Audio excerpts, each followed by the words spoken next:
Ang nakakatakot na hula ni Windra Fortune sa gobyerno ng Pilipinas. Nakakakilabot na hula na naman ang ibinahagi ni Windra Fortune o Ate Windra tungkol sa ating gobyerno sa Pilipinas. Ang hula niyang ito ay noong Agosto 2025, ang iba ay nagkatotoo na daw at ang iba ay mangyayari pa lang daw. Ayon sa kanyang mga baraha, isang malaking pagsabog ng katotohanan ang mangyayari, mga katiwalian, pagkakalantad ng mga opisyal at mga taong lalaban para sa bayan. Ayon kay Windra, huwag susuko ang mga mamamayan dahil lalabas ang katotohanan. Kaya heto na ang 10 nakakakilabot na hula ni Windra Fortune tungkol sa gobyerno ng Pilipinas. Pang-10, ang lihim na DPWH scandal. Ayon kay Windra, may isang taong malapit sa DPWH na sangkot sa malaking anomalya sa pera. Sabi niya, ang dami ng ipinamudmod, ipinamigay, at ito raw ay mabubuko sa harap ng publiko. Kasama umano rito ang isang babae at isang lalaki at magiging simula ng pelikulang Sarsuela ng katiwalian sa gobyerno. Mabubunyag kung saan talaga napunta ang pondo ng bayan. Pang-siyam, malapit sa presidente. Isiniwalat din ni Windra na ang taong ito ay malapit mismo sa Pangulo at sa asawa ng Pangulo. Ito raw ang dahilan kung bakit mas lalong lalaki ang iskandalo.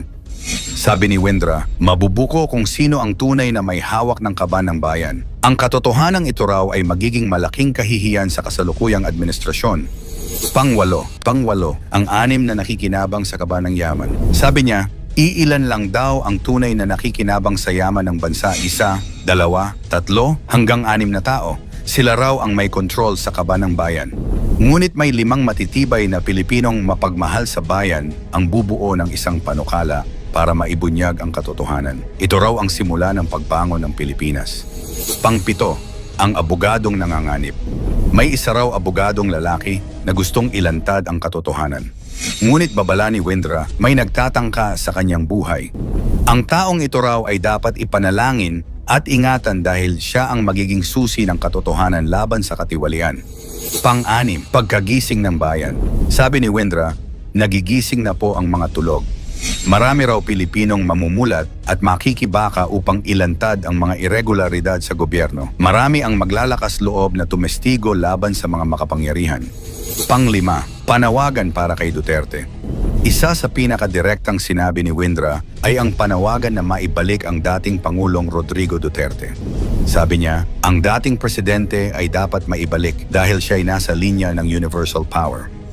Ayon sa kanya, si Duterte raw ay walang kasalanan. Lalabas ang mga testigo na maglilinis ng kanyang pangalan.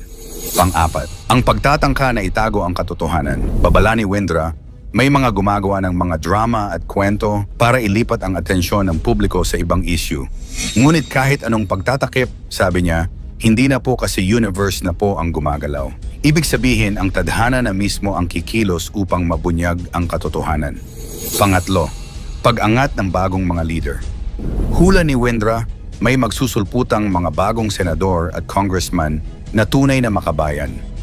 Sila raw ang magsasama-sama para ayusin ang gobyerno at labanan ang korupsyon. Ang mga ito ay mabubuting tao na dadalhin ang good energy ng universe. Ayon pa sa kanya, isa sa mga titingalain ng bayan ay si Senator Chis Escudero dahil hindi siya nagpailalim sa mga utos at nanindigan sa tama. Pangalawa, ang inosenteng babae.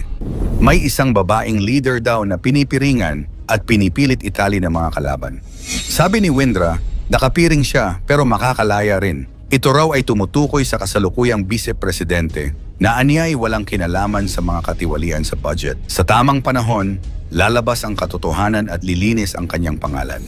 At ang ating number 1, muling pagbangon ng Pilipinas. Sa huli, sinabi ni Windra na muling babangon ang Pilipinas. 3 malalaking problema daw ang masusolusyonan bago matapos ang termino ng kasalukuyang Pangulo. Kasama rito ang pagbubunyag ng mga katiwalian, hustisya sa mga inosente, at pagbabalik ng tiwala ng taong bayan. Sabi ni Windra, magtatagumpay po ang Pilipinas dahil ang universe na mismo ang kikilos para sa katotohanan. Mangyari man o hindi ang mga hulang ito sa politika sa Pilipinas, lagi nating tandaan, sa Diyos lamang tayo magtiwala, hindi sa mga manghuhula. Ang nakakatakot at nakakakilabot na hula ni Jovi Vargas, isang kilalang manghuhula na may matinding mga pahayag tungkol sa politika at hinaharap ng bansa. Ang 10 Political at Environmental Predictions ni Vargas Part 2. Pang-10, ang pagbagsak ng ilang eroplano. Isa sa mga prediction ni Vargas ay ang pagbagsak ng 5 maliliit na eroplano sa loob ng taon.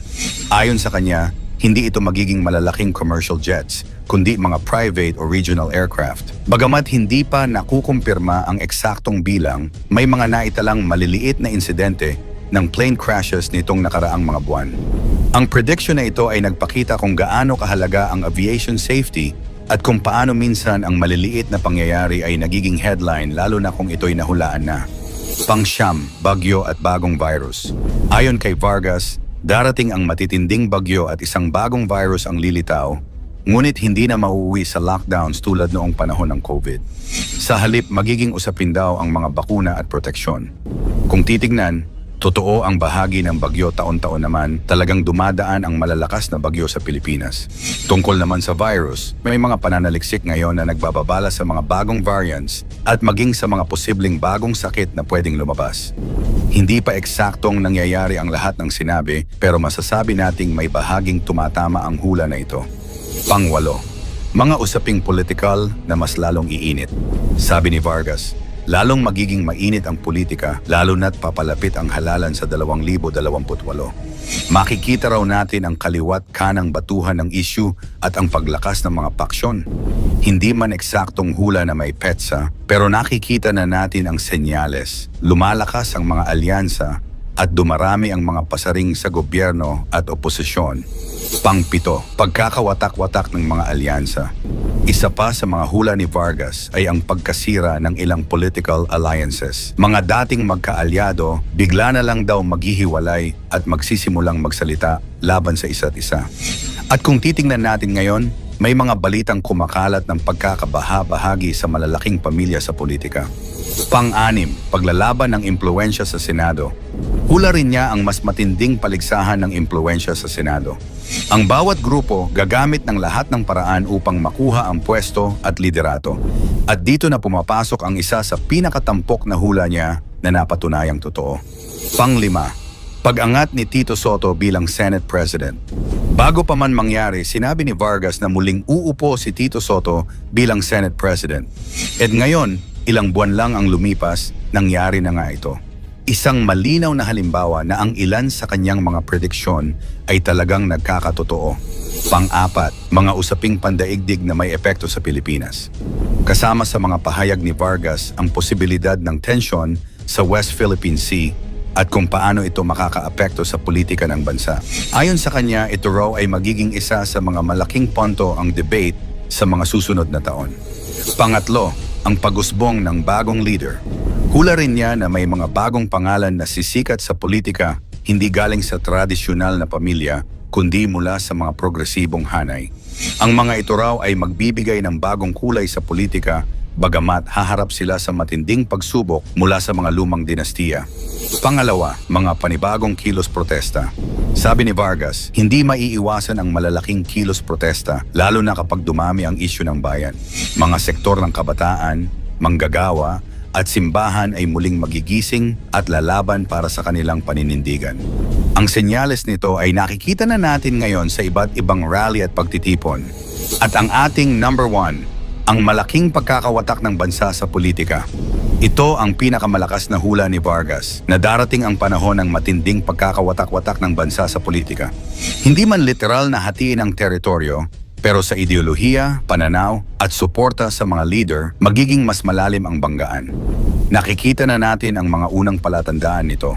Mula sa sagupaan ng mga partido, bangayan sa social media, at patuloy na pag-init ng halalan. Kung mangyayari nga ito, magiging isa sa pinakamalaking pagsubok ng ating bayan. Tandaan natin, mangyari man o hindi ang mga hula sa kataas-taasang Diyos lamang tayo magtiwala, hindi sa manghuhula. Ano ang masasabi mo sa mga hulang ito? Magkatotoo kaya ang mga predicsyong ito? O pananakot lamang? I-komento mo naman sa ibaba, i-like ang video, i-share mo na rin sa iba. Salamat at God bless.